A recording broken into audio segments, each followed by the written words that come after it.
कभी कभी जिंदगी हमें वो दिन दिखा देती है जिसके बारे में सोचना भी हमें जीते जी मरने पर मजबूर कर देता है।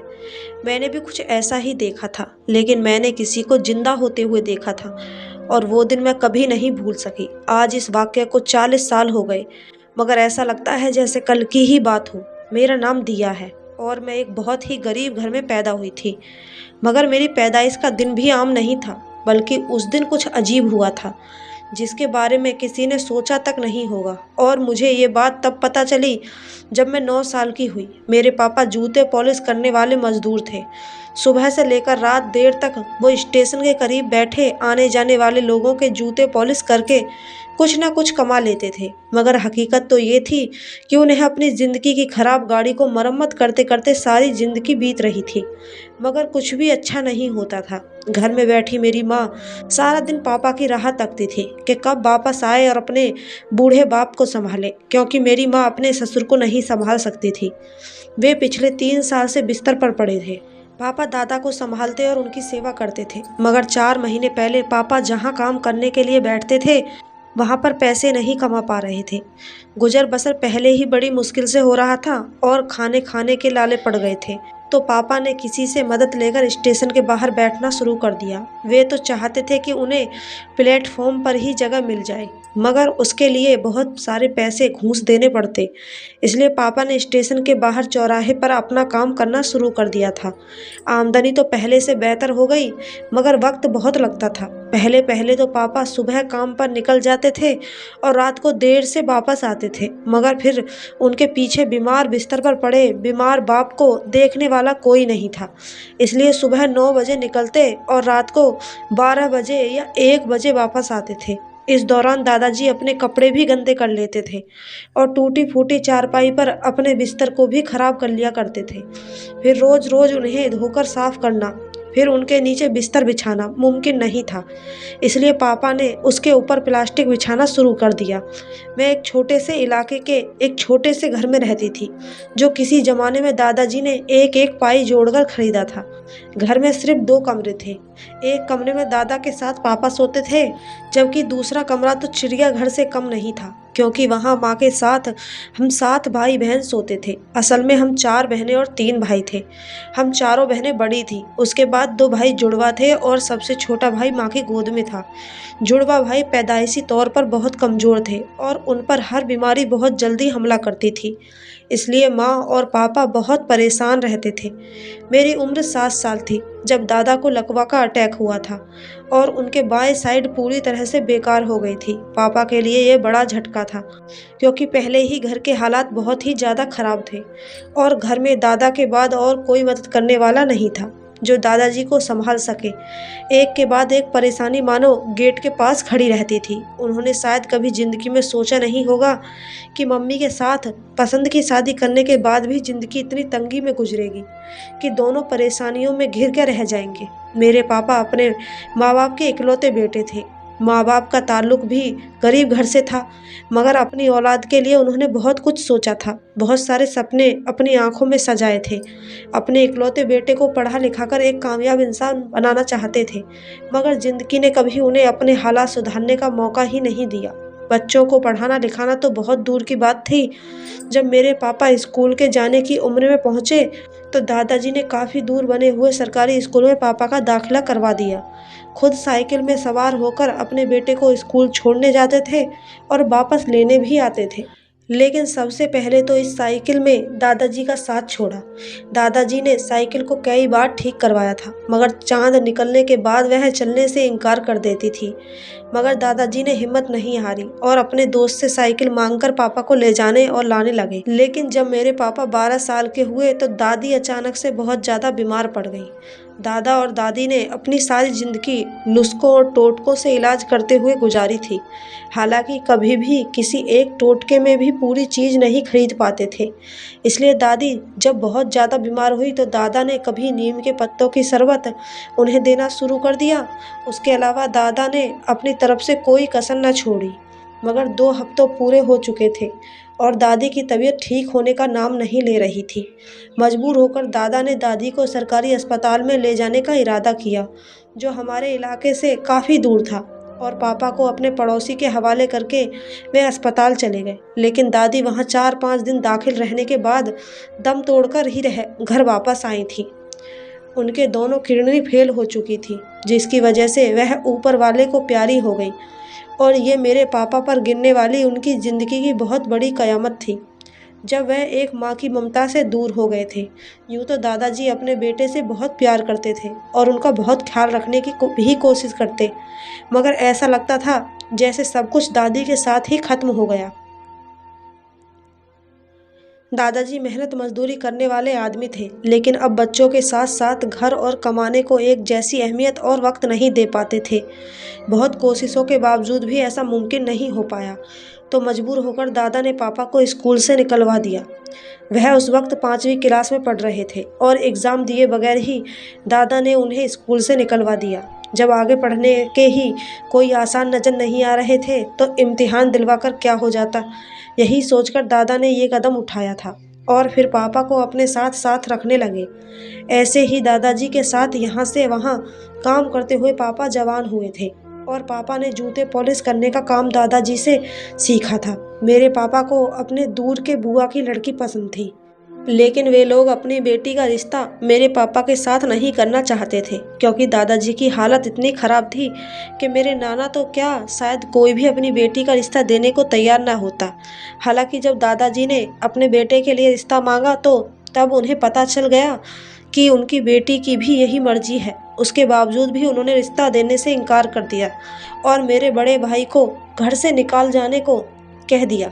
मेरे दादा दिल पर पत्थर रखकर वहाँ से निकले थे, मगर इस बात के ठीक 1 महीने बाद पापा ने अपनी दूर की बुआ की बेटी के साथ कोर्ट में जाकर शादी कर ली और पापा माँ को घर लेकर आ गए।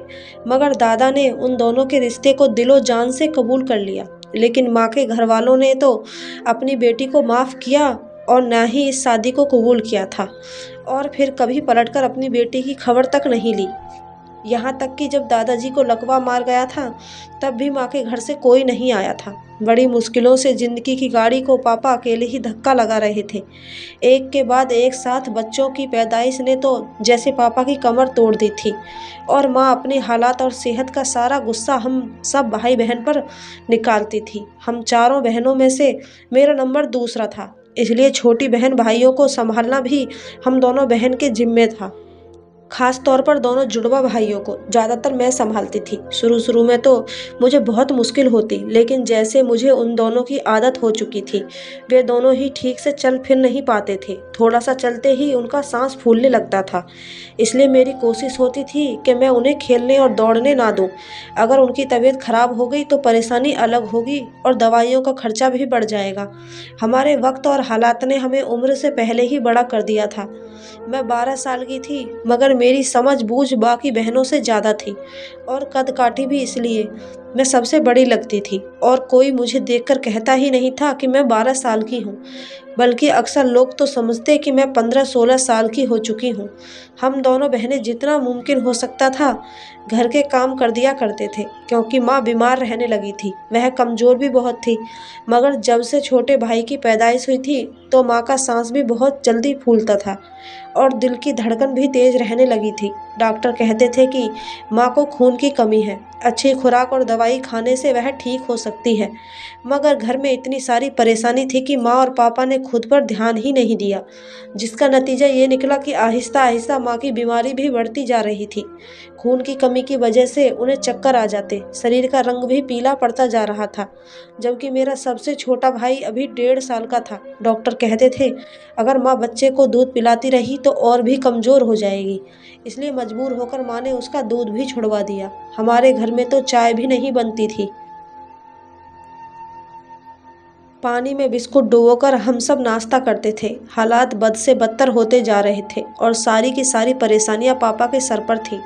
पहले तो माँ ने सोचा कि वे लोगों के घरों में काम करना शुरू कर दें, ताकि किसी तरह खाने पीने में दिक्कत ना हो। मगर छोटे भाई की पैदाइश के बाद तो माँ में इतनी ताकत नहीं बची थी कि अपने घर का भी काम कर सके, इसलिए ये इरादा भी छोड़ना पड़ा। अब पापा और माँ ऊपर वाले के चमत्कार के इंतजार में थे। माँ अक्सर एक बात बताती थी कि जब मैं पैदा हुई थी तो मेरी पैदाइश के वक्त मेरी कलाई पर एक लाल रंग का निशान था। जो इतना गहरा था कि देखने में ऐसा लगता कि खून निकल रहा है। मगर पैदाइश के बाद जैसे जैसे वक्त गुजर रहा था, वो निशान भी हल्का हो गया और पापा बड़े परेशान थे। लेकिन मेरी दाई ने कहा कि खुशकिस्मत और ये आम बच्चों जैसी भी नहीं होगी। इसकी किस्मत से तुम सबके दिन बदल जाएंगे और ये निशान इसी बात की निशानी है। ये सुनकर माँ और पापा बहुत हैरान हुए, क्योंकि उन्होंने कभी भी पहले न तो किसी बच्चे के लिए ऐसी बात सुनी थी और न ही कुछ ऐसा देखा था। और भला एक निशान से कैसे किस्मत बदल सकती है। माँ और पापा को इस बात से बिल्कुल भी यकीन नहीं आया, लेकिन पता नहीं उनके दिल में ये उम्मीद रह गई कि उनकी बेटी की वजह से उनके हालात बदल सकते हैं। लेकिन जैसे जैसे मैं बड़ी हो रही थी, हालात ख़राब से ख़राब होते चले जा रहे थे। मगर मेरी माँ अक्सर ये बात कहा करती। ऐसे ही वक्त गुजरता गया और मैं 18 साल की हो गई। माँ पापा हम दोनों बहनों की शादी के बारे में सोच रहे थे। वे हम दोनों की शादियाँ जल्दी करना चाहते थे, मगर कोई रिश्ता नहीं मिल रहा था। और माँ ये सोचकर परेशान थी कि अगर हम दोनों की शादी जल्दी हो जाएगी तो घर और बाकी बहन भाइयों को कौन संभालेगा। लेकिन कुदरत जब मेहरबान हो तो रास्ते भी बन जाते हैं। ऐसा ही कुछ हमारे साथ हुआ था। एक दिन मोहल्ले में ही रहने वाली माँ की सहेली हमारे घर आई। वह रिश्ते करवाने का काम भी करती थी। उसने बताया कि एक बहुत ही अच्छा रिश्ता है।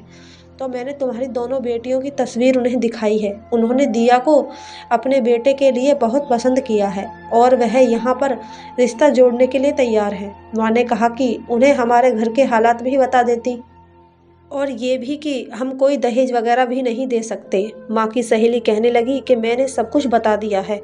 उन लोगों को ना ही दहेज चाहिए और ना ही तुम्हारे घर के हालात से उन्हें कोई दिक्कत है, बल्कि तुम यूँ समझो जो बात दाई ने कही थी वह बात सच होने वाली है। क्योंकि दिया के लिए जो रिश्ता आया है वह बहुत ही अमीर लोग हैं। लड़के का खुद का कारोबार है और वह दूसरे शहर में रहता है।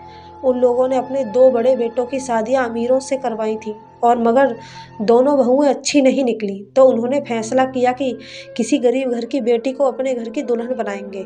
और तो और वह लोग तुम लोगों के हालात के बारे में जानकर तुम्हारे पति को भी नौकरी देने को कह रहे थे और दोनों जुड़वा बच्चों के इलाज की भी जिम्मेदारी लेंगे। यह सुनकर माँ के होश उड़ गए। भला ये कैसे हो सकता है? वो कहीं सपना तो नहीं? मगर हकीकत यही थी।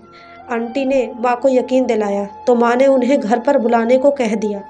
दूसरे दिन लड़के वाले हमारे घर आ गए और रिश्ता पक्का करके चले गए। वह अपने साथ कुछ पैक की हुई टोकरियाँ और कुछ गिफ्ट लाए थे और उन्होंने मुझे मंगनी की अंगूठी के तौर पर सोने का पूरा सेट और 20,000 भी दिए थे। उन लोगों के जाने के बाद मेरी बहन और माँ ने टोकरी खोली तो उनमें मिठाइयाँ, फल और सब घर वालों के लिए कपड़े थे। मेरी माँ पापा समेत सब लोग बहुत खुश थे। खुश तो मैं भी थी, लेकिन पता नहीं मेरा दिल क्यों घबरा रहा था। एक तो मैं सिर्फ 18 साल की थी और वह लोग बहुत अमीर थे जिन्होंने मंगनी के नाम पर इतना कुछ दे दिया था।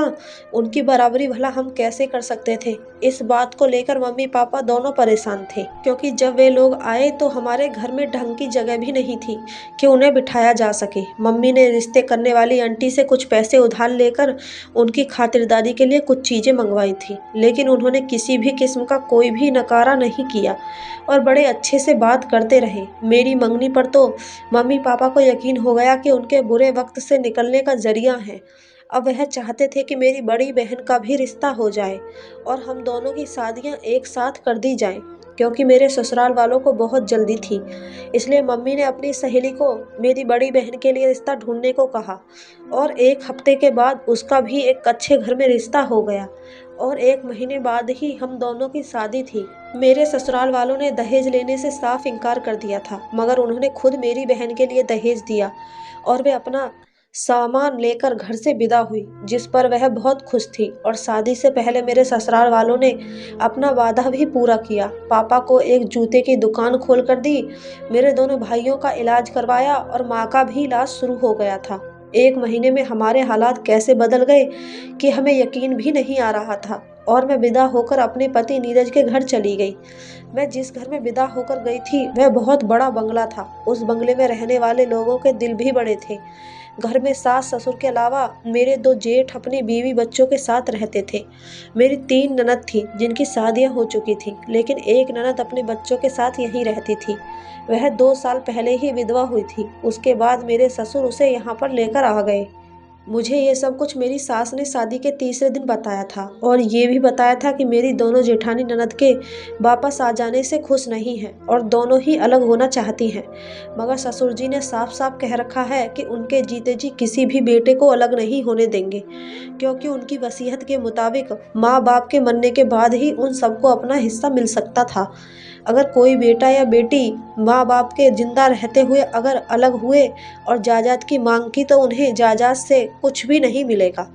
बस यही वजह थी कि मेरी दोनों जेठानी न चाहने के बावजूद एक ही घर में सास ससुर और ननद के साथ रहने पर मजबूर थी। लेकिन मेरी ऐसी कोई मजबूरी नहीं थी, क्योंकि नीरज का खुद का बिजनेस था जो दूसरे शहर में था और नीरज वहीं पर रहते थे। मुझे भी एक हफ्ते बाद नीरज के साथ घर चले जाना था, इसलिए मैं ज़्यादा इन मामलों में पड़ना नहीं चाहती थी। मुझे माँ ने यही समझाया था। लेकिन चंद दिन ही मैं ससुराल में रही। मेरी सास और ननद ने मेरा बहुत ख्याल रखा। मेरी जेठानी हमेशा अपने कमरे में ही रहती थी। हाँ, लेकिन खाना खाने के वक्त सभी डाइनिंग टेबल पर इकट्ठे हो जाते थे, नाश्ता भी साथ में करते थे। इस हफ्ते में नीरज ने मुझसे कोई भी फालतू बात नहीं की थी। काम की बातों के अलावा हमारे बीच कोई भी बात नहीं हुई थी।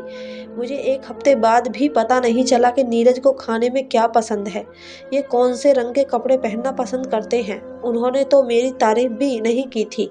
हालांकि मुझे जो भी देखता था मेरी तारीफ किए बगैर नहीं रहता था। और अब तो बड़े घर की बहू बनने के बाद मेरा पहनना ओढ़ना भी चेंज हो गया था, जिसकी वजह से मेरी खूबसूरती निखर के आने लगी। लेकिन नीरज के मुंह से तारीफ सुनने के लिए मेरे कान तरस रहे थे। ऐसे ही हमारे जाने का वक्त आ गया। मेरी सास ने जाने से पहले मुझे कमरे में बुलाया और 4 सेट सोने के जेवरात दिए और कहने लगी कि मैंने दोनों बहुओं को 4-4 सेट इस घर में आने के बाद दिए थे और ये अब तुम्हारी अमानत है। मैं उम्मीद नहीं बल्कि यकीन रखती हूँ कि तुम न सिर्फ बीवी होने की फर्ज बखूबी निभाओगी बल्कि एक अच्छी बहू भी साबित होगी।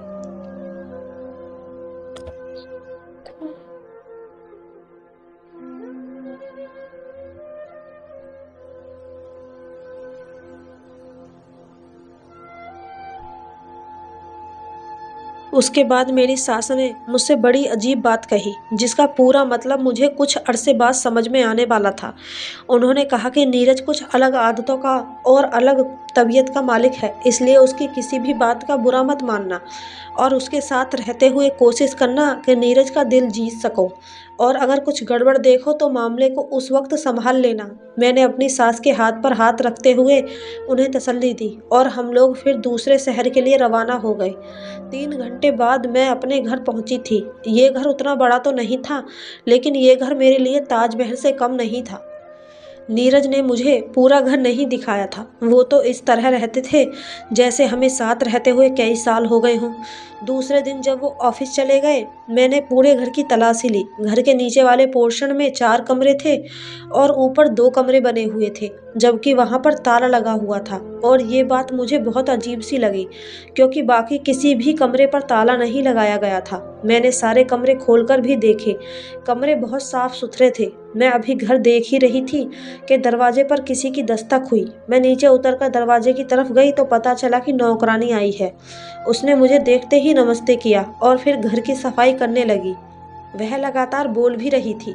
तब मैंने उसे बंद कमरे के बारे में पूछा तो उसने साफ इनकार किया और कहने लगी कि मैं पिछले 1 साल से यहाँ पर काम कर रही हूँ, लेकिन मैंने उस कमरे को कभी खुला हुआ नहीं देखा। मैं अपना काम करके चली जाती हूँ, इसलिए मुझे कुछ भी मालूम नहीं। यह सुनकर मुझे बड़ी हैरत हुई कि 1 साल का अरसा गुजरने के बावजूद उस नौकरानी ने उस कमरे को नहीं देखा था। तो फिर उस कमरे की साफ सफाई कौन करता था? रात को ये बात मैंने नीरज से पूछी तो वह कहने लगे कि उस कमरे में सिर्फ कबाड़ पड़ा हुआ है, काम की कोई भी चीज़ नहीं है, इसलिए वह काफ़ी साल से बंद है। मैंने नीरज से कहा कि हमें उस कमरे को खोलकर उसकी सफाई तो करनी चाहिए। काट कबाड़ अगर बिल्कुल ही बेकार है तो हमें बेच देना चाहिए। मगर नीरज ने मुझे कोई जवाब नहीं दिया और अपना काम करते रहे। मुझे ऐसा लगा जैसे वह इस बारे में बात ही नहीं करना चाहते। फिर मैंने भी उनसे दोबारा नहीं पूछा। मैंने दूसरे ही दिन घर का सारा काम संभाल लिया था। खाना भी खुद बनाती और नीरज का सारा काम भी करती थी, मगर साफ सफाई का काम नौकरानी के सामने रहकर मैं करवाती थी। मुझे इस घर में आए हुए 6 से 7 दिन हो गए थे। रोजाना मेरी सास मुझे फ़ोन करती थी और ननद से भी बात हो जाया करती थी। अपनी माँ और बहन भाइयों को मैं खुद फ़ोन कर लेती थी। अब तो हमारे घर के हालात काफ़ी अच्छे हो गए थे।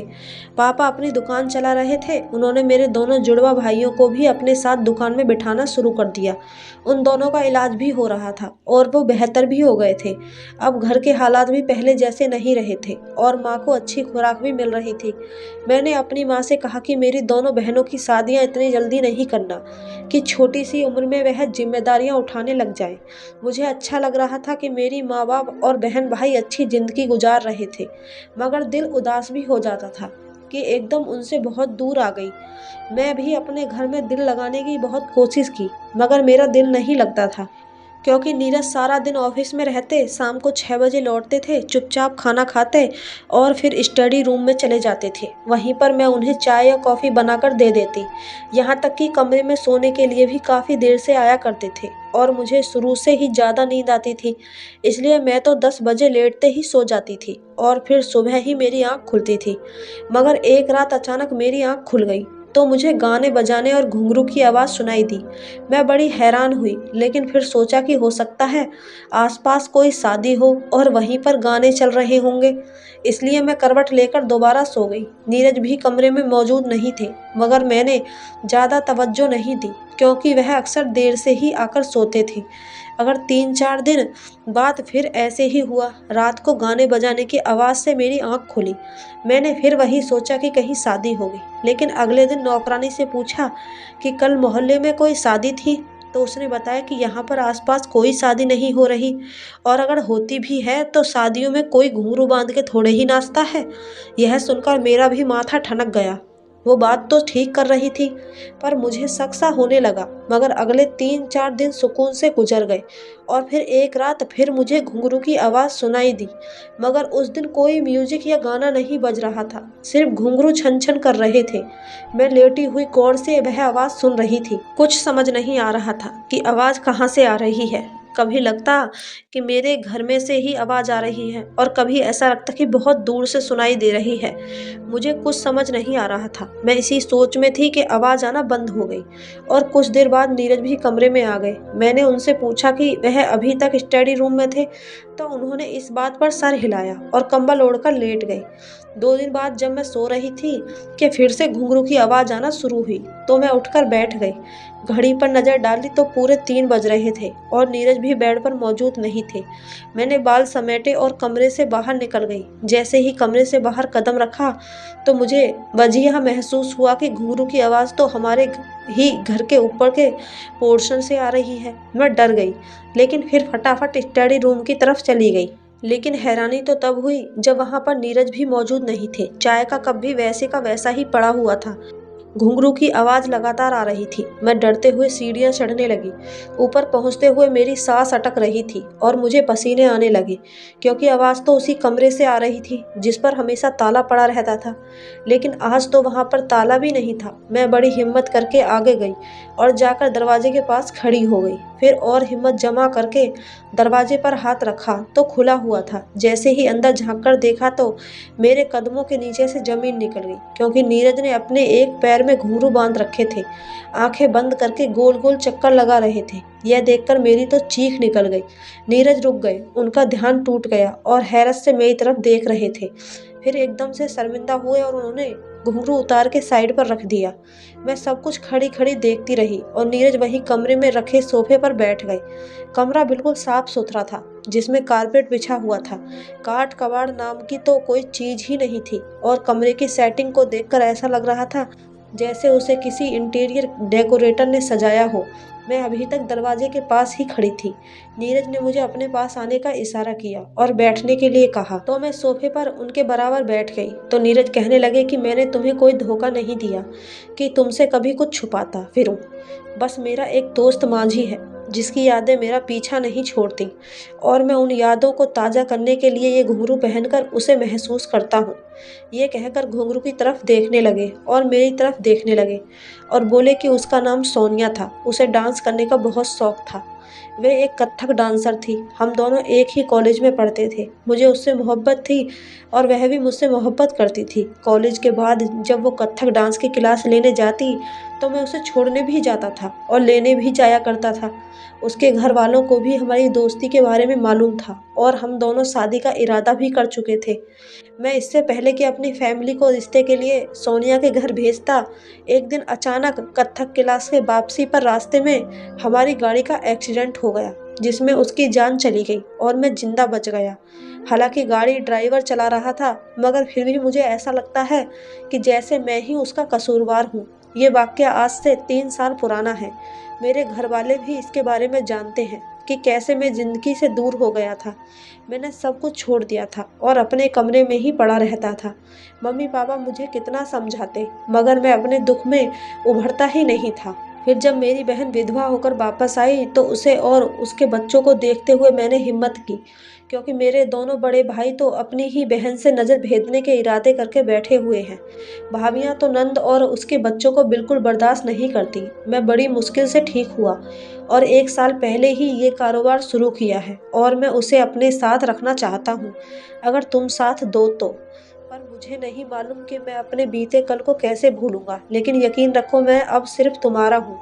यह कहते हुए नीरज की नज़रें झुकी हुई थीं और वह बड़े धीमे धीमे लहजे में बोल रहे थे। मैं सब कुछ सुनकर बेहद हैरान थी, लेकिन पता नहीं क्यों एक यकीन मेरे अंदर उतर रहा था। मैंने धीरे से नीरज से हाथ पर हाथ रखा और कहा कि जब आप मेरे हैं तो आपकी हर याद और उस याद से जुड़ी हर याद और रिश्ता भी मेरा है। मैं आपकी मोहब्बत की कद्र करती हूँ और हमेशा आपके साथ हूँ, हर मामले में। मेरी ये बात सुनकर नीरज ने हैरत से मेरी तरफ देखा, जैसे वह मेरा शुक्रिया अदा कर रहे थे, और फिर हल्की सी मुस्कुराहट के साथ वहाँ से उठकर खड़े हो गए। हम दोनों नीचे अपने कमरे में आए। फिर उसके बाद कभी भी उस कमरे पर ताला नहीं पड़ा। आज 4 साल हो गए हैं।